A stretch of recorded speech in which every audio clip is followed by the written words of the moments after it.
Hi, I'm Melinda Kucsera, your indie fantasy author. I am back to read chapter 18 from Curse Breaker Enchanted today. So let's jump right in and see what's going on. Chapter 18.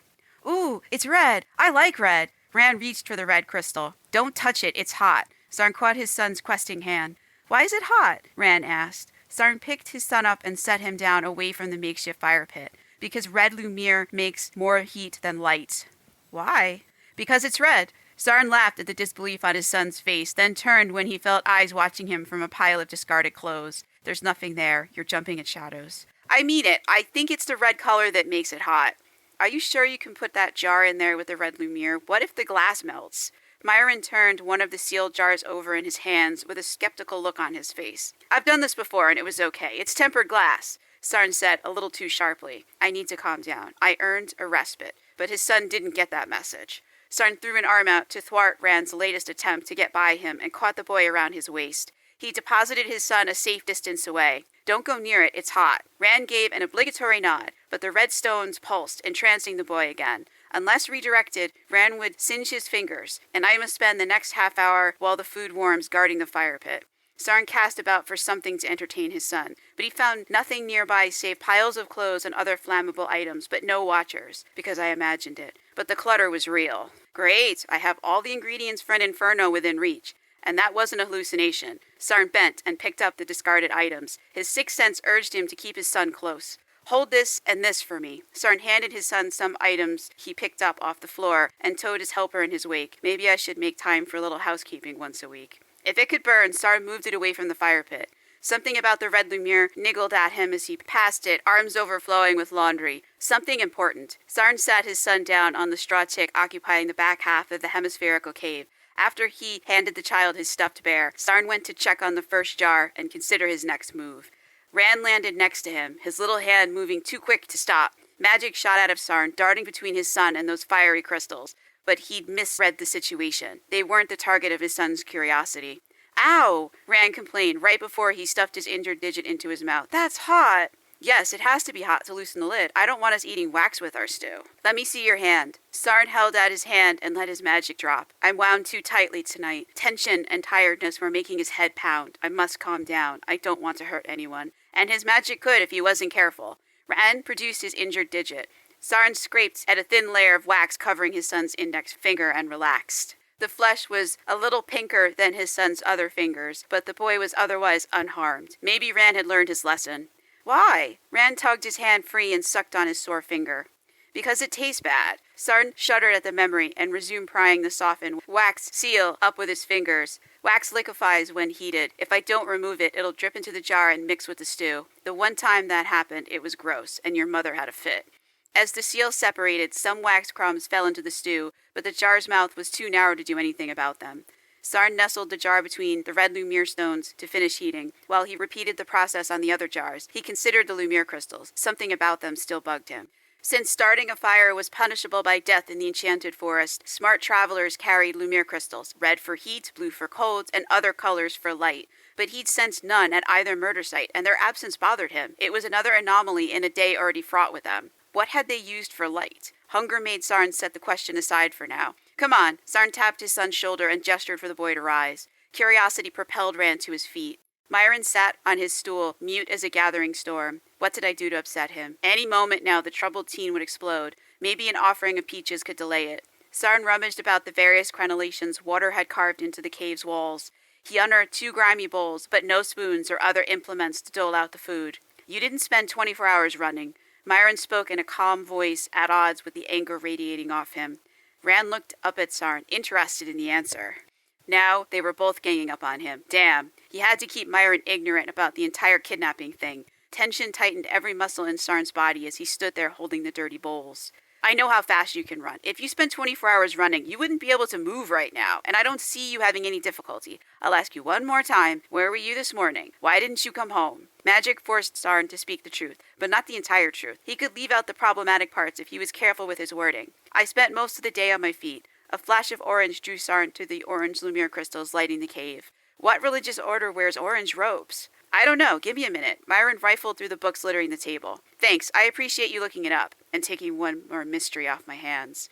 Sarn pointed to the soap resting next to a pail that caught the water weeping off a stalactite. Wash your hands. Rand shrugged and set to cleaning himself with extra care. Where did you see them? Myron asked. They were on a boat sailing east on the Nearthal on a fast tack. I didn't like the looks of them. And the Rangers didn't know who they were? The interview in Jurlo's office flashed past with no mention of orange-robed sailors. Maybe hunger made me forget about them. I didn't have time to ask, and now Sarn regretted that. Rand held his hands up for inspection, reminding Sarn to clean the bowls in his hands. He gave them one last rinse and detoured to check on the stew. It needed a few more minutes, but the peaches had warmed enough to satisfy him. After pouring them into bowls, he handed one to Myron, then sat on the floor by the fire pit. Rand picked peaches out of their bowl and smiled between bites. Got it. They're from... Myron trailed off, then continued in a shaky voice. They're seekers of the truth. They're... Oh God. They're... You saw... Seekers. Damn. They were the one religious order with a hard-on for the destruction of all things magical. It figures. Sarn wanted to punch something. Did they see you? Sarn shook his head. The forest green of his clothes and the scrub dotting that cliff had camouflaged his descent. They didn't see me. Sarn relaxed when his magic confirmed it. Still, both the forest and the ghost had tried to stop him. Hell, even his magic had tried to warn him about the Seekers. Why did I ignore them? Sarn fished out a peach section and ate it. Honey gagged him. He moved the bowl out of Rand's reach, and the boy followed the peaches. Thoughts of what could have happened pursued Sarn across the cave. Grigori, that jerk, he must have known. That mountain of muscle had set the whole thing up. Had that jerk hoped I'd blunder into the Seekers, they'd have killed me on sight and ended 20 years of hiding. Every shadow took on a sinister air, but his eyes brightened, throwing radiant spears at their retreating backs. Sarn squeezed the peaches in his hands. The Seekers were an ugly rumor no one wanted to evoke, and now he had proof they existed. Should I tell Nolo? He had until tomorrow night to decide. Sarn? What? Sarn realized he'd pulped the peaches. One taste proved they were still good, though less sweet. He handed the bowl to Rand, who'd been hopping up and down trying to reach them while he'd indulged in a mental rant. I think the stew's done. Myron gestured with his quill to the fire pit, where the contents of the jars bubbled away. They ate in silence. Myron hunched over his bowl at the table, while Sarn sat on the floor with his son, who picked out the carrots. Myron had more questions, and the longer they went unasked, the more tension mounted. When he could eat no more, Sarn rose, but cleaning up after dinner only took a few minutes. He put the red Lumiere stones in a lead-lined box out of Rand's reach, got his son washed up for bed, then ran out of things to do. The Watcher had vanished, but it would return because this wasn't over, it was just the beginning. Disrobing in front of an audience made his skin crawl, so Sarn stayed in his now dry clothes. The 20 years he lived had been hard ones, and they'd left a lot of scars. No one had ever seen the extent of them because no one had ever seen him unclothed, not even Rand's mother. After pulling a clean shirt over the soiled one, Sarn cast himself onto the thing pretending to be a mattress. It pancaked under him. Rand crawled next to him, stuffed bear in hand, and he pulled the boy in close for a hug. Peace eluded Sarn, and so did sleep, even though he had a firm grip on his dozing son. Rand was safe in his keeping, relieving him of one worry. But too many questions remained unanswered, and too many strange events were unexplained. Either they're all connected, or they're not. How do I untangle them? Killer trees, mud creatures, seekers, ghosts, murders, and that dark thing watching and infecting what it touched. Had any of them found a way past the circle of menhirs into the mountain? Sarn yawned. I should check. But Rand was a warm weight on his heart, and his magic was busy cocooning his son. It had no interest in doing anything else, and he didn't have the energy to fight with it. He needed the temporary reprieve sleep offered. Rand shined to his other senses, and the reflected glow was making Sarn sleepy. At least I made one person happy. Myron's still upset at me, but I'll smooth things over tomorrow when both our tempers have cooled. And I must tell someone about the Seekers, and the box they loaded onto their boat. He'd only glimpsed it. What could interest an order of magic haters? Will they come here to Mount Eredrin?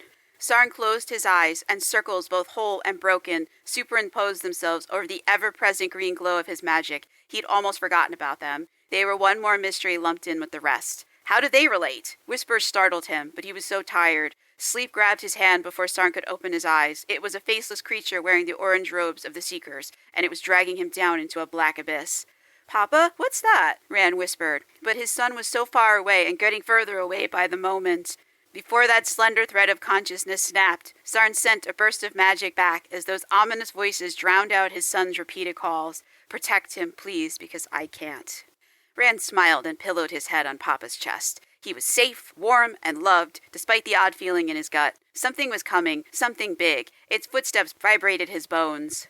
Rand curled into Papa. If I stay close, I'll be safe. But only if Papa's magic was a match for whatever was coming. Rand squinted, bringing the edge of that magic into focus. It sparked an emerald dome around them, and the shield eased his fears. Even when asleep, Papa protects me. The magic murmured in no language Rand could understand, and under it, Papa's heart beat a steady rhythm of love. The two sounds merged into a soothing lullaby until a pulse lit up the dome Papa's magic had cast over them.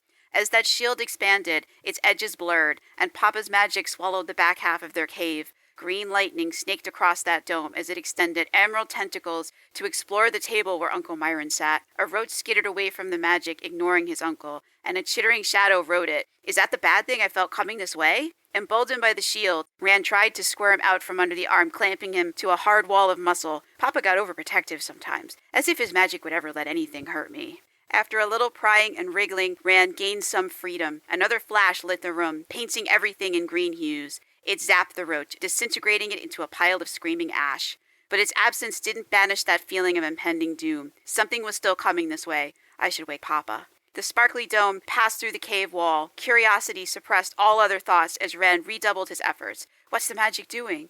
A little more, and there! He pried his legs free. Rand snatched up the stuffed bear, reaching for him, and scampered to the door. Jumping brought the handle within reach. He got a finger on it, then two, and pulled. The door opened, revealing a curtain of emerald sparks woven together by green flashes. Rand flinched as a big hand seized his shoulder and turned him around. I asked you a question. What are you doing? You know you're not allowed out alone.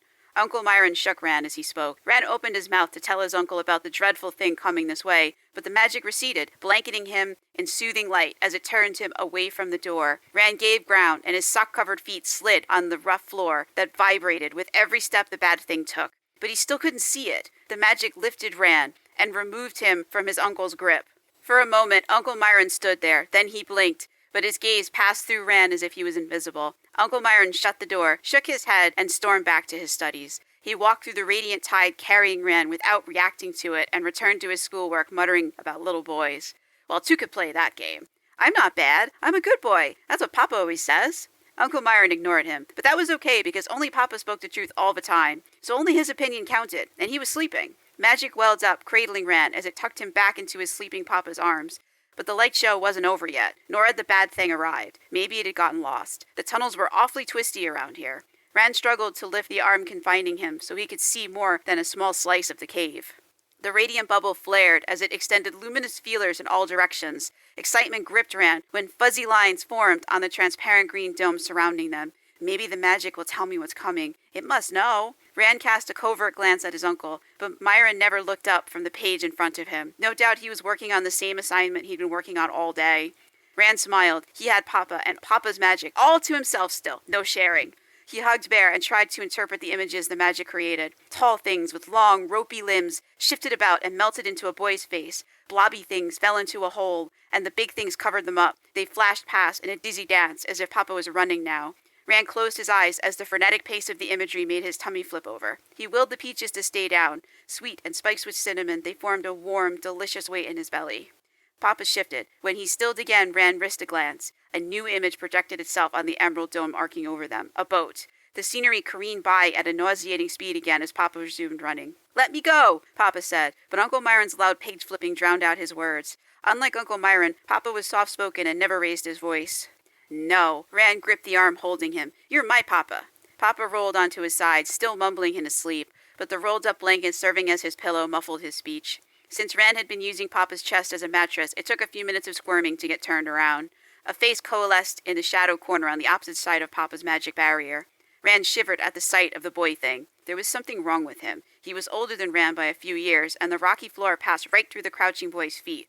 His eyes were two empty staring bowls. "Are you a bad thing?" It didn't answer. Maybe it couldn't hear him. It was a real boy once, but not anymore. Whatever had happened to it had robbed it of more than substance. The not-boy thing touched the sparkly barrier with a translucent finger and recoiled. Rand smiled. His fear of the thing in the corner evaporated. Papa protected him, even in his sleep. "What do you want?" Rand checked to see if Uncle Myron had unearthed himself from his schoolwork. Nope. No doubt his uncle was trying to make up for staying home.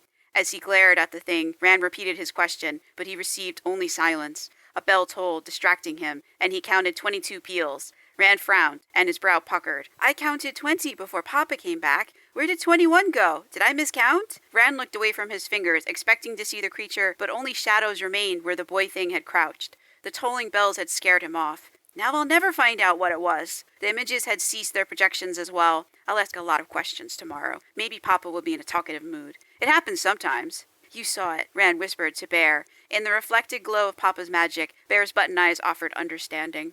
Good. I'll talk this whole strange affair over with Bear and Papa in the morning.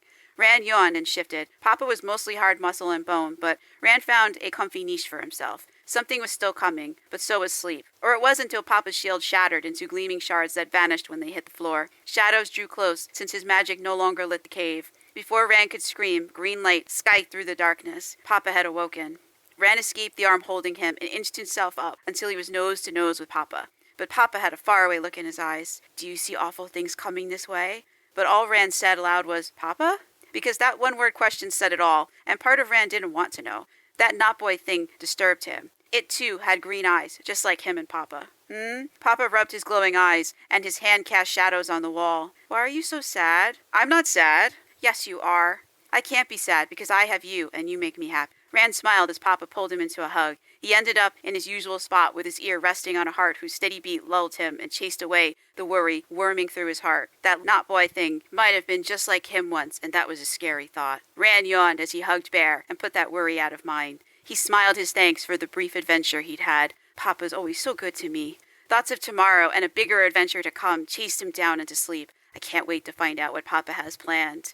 He had a feeling it would have something to do with the pictures Papa's magic had shown him, and the thought thrilled him until he remembered the Knotboy thing. And that was chapter 18, so we got to see more of Sarn and his family, his magic, how his magic is doing things even when Sarn's sleeping and not telling him what to do. It was a little bit scary, but Rand enjoyed it.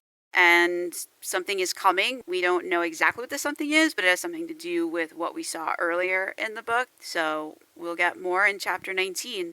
I am Melinda Kucsera, your indie fantasy author, and this is Curse Breaker Enchanted. This was chapter 18. So next time we'll read chapter 19. And as always, if you want to read ahead or read along, you can get a copy of Curse Breaker Enchanted as an ebook, as a paperback. It's also available as an audiobook, but it's narrated by a synthetic or an AI voice, or it's auto-narrated. There's all different terms, all for the same thing. So that's also available. And yeah, so we'll see you next time. Remember to like, share, subscribe, all the things. It really helps. Thank you for listening.